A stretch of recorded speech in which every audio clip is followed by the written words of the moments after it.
Today we're going to be talking about how silk was discovered in ancient China, and we're going to be dissecting on a silkworm cocoon at the end of the video. But first, let's talk about how silk was made in ancient China. As per Chinese legend, Emperor Hongdi was the emperor of the Yellow River, married Empress Lizhu. So, Empress Lizhu was called as the mother of the silkworms. And I'm going to be explaining you how were the silkworms, like who found silkworms. So let's first start long ago, thousands of years ago in ancient China. Empress Lizhu was sitting near a tree drinking tea when a silkworm fell on her cup. And then the maid said, "Let me get you another cup." But Empress Lizhu said, "Wait." She holded the silk cocoon and started to pull the thread. She said, "Wow, this thread is so long." So she handed it to the maid, and the maid started pulling the thread. And it was so long.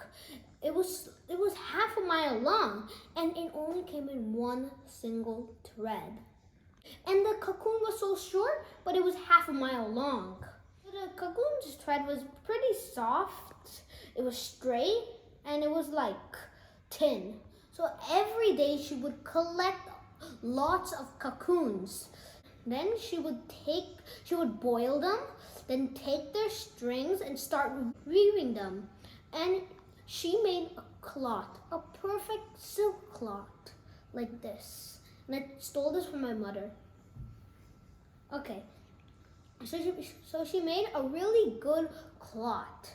Before she was gonna show to her husband, the emperor of the Yellow River, she wanted to observe a little bit more. So she found out that the moths laid up to 300 or 500 eggs.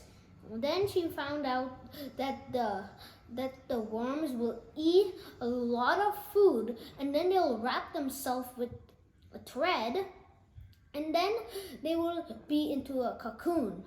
So they didn't care about any of those parts except for the cocoon, because they needed to make soft cloth like this. So after she was done, she told her husband about it, and then the husband was so excited. One time we were in ancient Persia, we were talking about the royal road. Well, the royal road expanded, and then it went to China. It was all the way to Europe, to China, that long. And it was extended to China, but it wasn't called the Royal Road anymore. It was called the Silk Road. So it was called the Silk Road because people all around the world will come to the road and buy silk. Silk was only for the royal family, so only kings and queens could wear it. So China got a lot of money by selling the silk and making a lot of silk clothes. China kept the silk a secret for thousands of years, until Europe discovered it. The process of raising silk and raising silkworms and collecting their silk is called sericulture. The discovery of silk happened in 2696 BC. This was all about how silk was discovered in ancient China, and in the next video we're going to be dissecting on this silkworm cocoon.